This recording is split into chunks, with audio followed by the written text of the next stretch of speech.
Guys, welcome to my YouTube channel. चलिए आज हम क्लास 6 चैप्टर 7 के बारे में बात करेंगे। हमने जो पॉइंट्स लिखी है उसके बारे में हम आपको बताएंगे। और ये क्लास 6 के जो चैप्टर 7 है इसमें बुद्ध की कहानी, जैन धर्म, इन सब बारे में दिया गया है। चलिए पढ़ते हैं। बौद्ध धर्म के संस्थापक सिद्धार्थ थे। ये सभी जानते हैं, जिन्हें गौतम के नाम से भी जाना जाता है। उनका जन्म लगभग 2500 वर्ष पूर्व हुआ था। बुद्ध क्षेत्रीय थे तथा शाक्य नामक एक छोटे से गढ़ से संबंधित मतलब कि वो उन्हीं से संबंधित थे। उन्हें बोध गया बिहार में पीपल वृक्ष के नीचे कई दिनों की तपस्या के बाद ज्ञान प्राप्त हुआ था। ये सभी जानते हैं और यहाँ से क्वेश्चन अक्सर पूछा जाता है, इसलिए हमने ये पॉइंट्स अच्छे से लिखा है और हम ये पॉइंट्स आपको बता रहे हैं। इसके बाद से वे बुद्ध के रूप में जाने गए। उन्हें पहली बार जो वाराणसी मतलब कि आज के बनारस के निकट स्थित सोमनाथ में उपदेश दिया गया। उनकी मृत्यु कुशीनगर में हुई थी। और बुद्ध ने शिक्षा दी कि जीवन कष्टों और दुखों से भरा हुआ है। आत्म संयम अपनाकर हम लालसा से मुक्ति पा सकते हैं। बुद्ध ने अपनी शिक्षा को सामान्य लोगों की प्राकृतिक भाषा में दी है। बुद्ध ने अपना पहला उपदेश दिया या इसी घटना की स्मृति में यहाँ धमाके स्फूर्त का निर्माण किया गया था। अब हेडिंग आप देख सकते हैं उपनिषद, उसके पॉइंट्स को हम यहाँ बताएंगे, पढ़ेंगे। आप लोग ध्यान से सुनिएगा। उपनिषद का शाब्दिक अर्थ है गुरु के समीप बैठना। उपनिषदों में मृत्यु के बाद के जीवन की चर्चा की महत्व पर चर्चा तथा मृत्यु के बाद आत्मा तथा ब्रह्म अथवा सर्वभाव में आत्मा के अस्तित्व को स्वीकार किया गया। उपनिषदों उत्तर वैदिक ग्रंथों का हिस्सा थे। इन ग्रंथों में अध्यापकों और विद्यार्थियों के नीचे बातचीत को संकलन किया गया है। इन चर्चाओं में भाग लेने वाले अधिकांश पुरुष ब्राह्मण तथा राजा होते थे। कभी कभी गार्गी जैसी स्त्रियां विचारकों का भी उल्लेख मिलता है। निर्धन व्यक्ति इस तरह के वाद विवाद में बहुत कम ही हिस्सा लेते थे। निर्धन वर्ग के लिए सत्यकाम जाबल एक अपवाद है, जो गौतम मतलब ब्राह्मण का शिष्य था। उपनिषदों में कई विचारों का विकास में बाद में प्रसिद्ध विचारक शंकराचार्य के द्वारा किया गया। हमारा नेक्स्ट हेडिंग आप देख सकते हैं व्याकरण विद पाणिनि। पाणिनि ने संस्कृत भाषा के व्याकरण की रचना की थी। ये मोस्ट इंपॉर्टेंट क्वेश्चन है, पूछा जाता है। ये पॉइंट्स बहुत ही ज़्यादा इंपॉर्टेंट है, आप इसको यहाँ पे देख सकते हैं। उन्होंने स्वरों तथा व्यंजनों को एक विशेष क्रम में रखकर लगभग 3000 लघु सूत्रों की रचना की। ये सूत्र बीजगणित के सूत्रों से काफ़ी मिलते जुलते हैं। चलिए बात करते हैं जैन धर्म के प्रवर्तक वर्धमान महावीर। लगभग 2500 वर्ष पूर्व जैन धर्म में शब्द जिन शब्द से मिलता तथा निकलता है उसका अर्थ ही विजेता है। महावीर वज्र संघ के लक्ष्मी कुल के राजा एक क्षत्रिय राजकुमार थे। 30 वर्ष की आयु उन्होंने घर छोड़ दिया और 12 वर्ष के कठिन तप के बाद उन्हें ज्ञान प्राप्त हुआ। महावीर ने अपनी शिक्षा प्राकृतिक में दी और उनकी शिक्षा सरल थी। महावीर ने जो भी शिक्षा दी थी वो एकदम सरल भाषा में थी और हर किसी को समझ में आ जाता था। सत्य जानने की इच्छा रखने वाले स्त्री व पुरुष को अपना घर छोड़कर अहिंसा के नियमों का कड़ाई से पालन करना चाहिए, अर्थात किसी भी जीव को ना ही कष्ट देना चाहिए और ना ही मारना चाहिए। जैन नाम से जाने गए महावीर के अनुयायी को भोजन के लिए भिक्षा मांगकर सादा जीवन बिताना होता था। उन्हें ईमानदार तथा चोरी न करने की सख्त हिदायत थी। उन्हें ब्रह्मचर्य का पालन करना होता था। पुरुषों को वस्त्र सहित सब कुछ त्याग देना पड़ता था। मुख्यतः व्यापारियों ने जैन धर्म का समर्थन किया। किसानों के लिए इन नियमों का पालन अत्यंत कठिन था।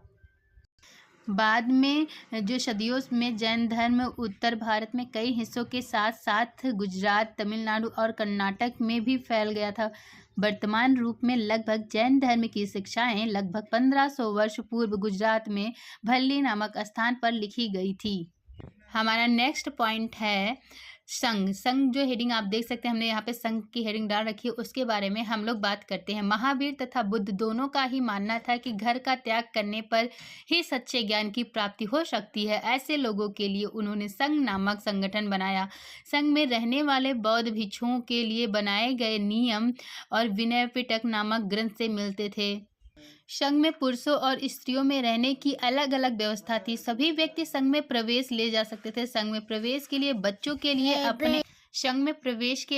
के लिए अपने माता पिता से, दासों को अपने स्वामी से, राजा के यहाँ काम करने वाले लोगों के राजा से, एक स्त्री को अपने पति से तथा कर्जदारों को अपने देनदारों से अनुमति लेनी होती थी। संघ में प्रवेश लेने वाले स्त्री पुरुष बहुत सादा जीवन जीते थे। अधिकांश समय करने में बिताते और दिन में एक निश्चित समय में भिक्षा मांगकर आम लोगों को भिक्षा देते थे। यही कारण है कि उन्हें भिक्षु और भिक्षुणी, साधु, भिखारी के लिए प्राकृतिक शब्द कहा गया है। मतलब ये था कि वो लोग दिन में एक ही बार भिक्षा मांगकर भोजन करते थे। संघ में प्रवेश लेने वाले को ब्राह्मण, क्षत्रिय, व्यापारी, मजदूर, नाई, गढ़ी और दास शामिल भी थे। अब बिहार के बारे में कुछ पॉइंट्स है, उसको हम बताते हैं। वर्षा ऋतु में जब यात्रा करना कठिन होता था तो जैन तथा बौद्ध भिक्षु एक स्थान पर ही निवास करते थे। आरंभ में वे अपने अनुयायी द्वारा उद्यानों को बनाए गए अस्थायी निवासों को अथवा पहाड़ी क्षेत्रों की प्राकृतिक गुफाओं में रहते थे। बेटा आप कान्हू को ले आए हो? हाँ, जाइए कान्हू को वहां रख के आइए। जाइए जाओ कानू को रखे। माँ रीड कर रही है ना, गो। ए पी कानू को पढ़ा रहे हो?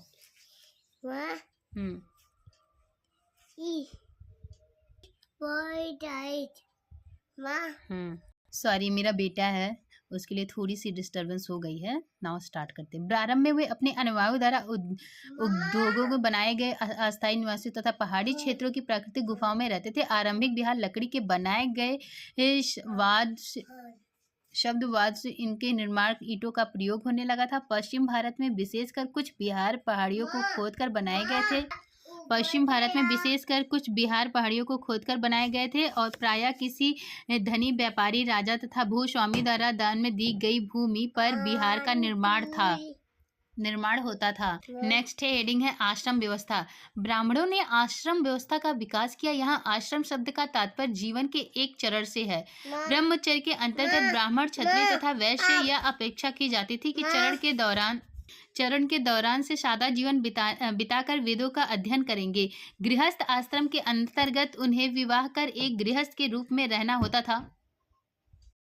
वानप्रस्थ के अंतर्गत उन्हें जंगल में रहकर साधना करनी होती थी, अन्यथा उन्हें सब कुछ त्याग कर सन्यासी बन जाना था। प्रायः स्त्रियों को वेद पढ़ने की अनुमति नहीं थी और उन्हें अपने पतियों द्वारा पालन किए जाने वाले आश्रमों का ही अनुसरण करना होता था।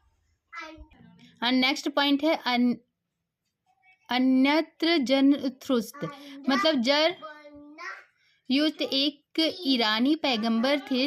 उनकी शिक्षाओं का संकलन जेथ अवेस्ता नामक ग्रंथों में मिलता था और जो जेथ अवेस्ता की भाषा, इसमें से वर्णित रीत रिवाज वेदों की भाषा और जो उनकी रीत रिवाज में काफ़ी मिलते जुलते थे। और जरथुस्त्र की मूल शिक्षा का सूत्र है सद्विचार, सद्वचन और सद्कार। 1000 से अधिक वर्षों तक जरथुस्त्रवाद ईरान का एक प्रमुख धर्म रहा। बाद में कुछ जरथुस्त्रवादी ईरान से आकर गुजरात और महाराष्ट्र के तटीय नगरों में बस गए। वे लोग ही आज के पारसियों के पूर्वज हैं। Thank you for watching. अगर आपको मेरी वीडियो थोड़ी सी भी अच्छी लगे प्लीज़ सब्सक्राइब कीजिए, शेयर कीजिए और लाइक कीजिए। Thank you.